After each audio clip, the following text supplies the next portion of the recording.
All right, welcome to factoring. Let's jump right in. So there's three different ways to factor that we're going to talk about today. The first is pulling out a common factor, the second, difference of squares, and the third, squares of binomials. So pulling out a common factor. What is a common factor?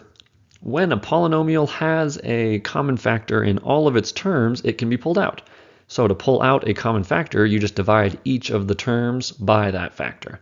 So in this example here, you see 4x cubed plus 12x squared minus 8x. You can pull out an x. Hopefully that's really quick to see. And actually, you can pull out 4x. So let me show you pulling out 4x. You just divide each of those by 4x, and that leaves you with this x squared plus 3x minus 2. So that's how you pull out a common factor. The second way to factor is recognizing when this situation arises. This is a really good equation / principle to memorize so that if you ever do identify a problem like this, it's really quick and easy for you on the test. So when you have a squared minus b squared, it will factor out to be a plus b times a minus b. So here's an example. If you have x squared minus 9, you might recognize, oh, that follows the difference of squares rule. X squared is like a squared, and 9 is just 3 squared. And so that will become a plus b times a minus b, or x plus 3 times x minus 3. So note that this is a squared minus b squared, not a squared plus b squared. That does not work. That is not allowed. Only a squared minus b squared.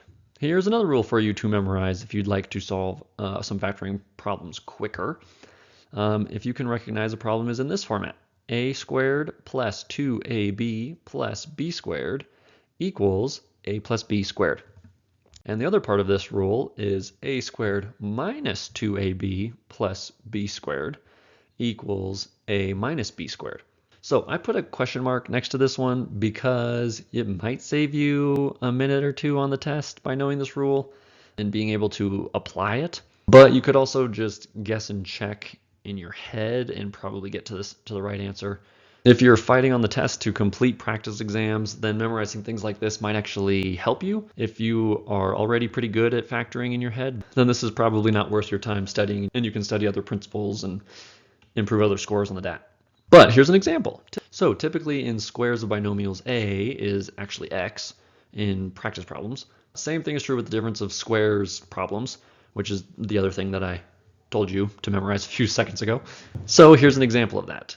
Can you see how this could factor really nicely? It's in this format of a squared minus 2ab plus b squared. You might want to pause the video so that you can understand how this fits in there, but you'll see it if you look at it for a second.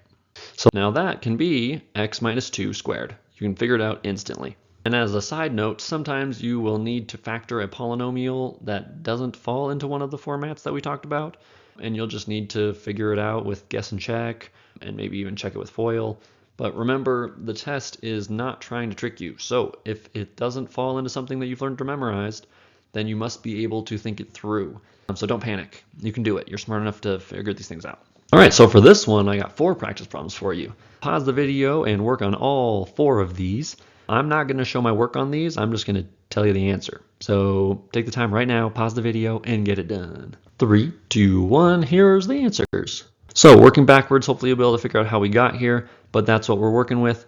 We had a little bit of each principle that we've taught so far.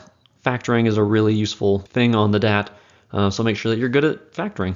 All right, so now an alternate solution for factoring. If you don't know how to factor or feel like it will take a long time to figure it out, another way to solve these problems are to plug in a number for x and just see what happens. At least one of the answer choices must be equal when plugging in the same number, and those are now the possible answers. So plugging in something easy to work with like 0, and then the numbers with x become 0 and it's quick. Then all the numbers with x become 0 and it's quick, easy math to do from there. So you can do this to the question and each answer choice with plugging in 0, or maybe 1 if there's multiple answer choices still available. That'll help you narrow down the options that could be correct. And here's our summary slide, pulling out common factors, difference of squares of binomials, and then the alternate solution of plugging in 0 into the question and all the answers to see what matches. See you in the next one.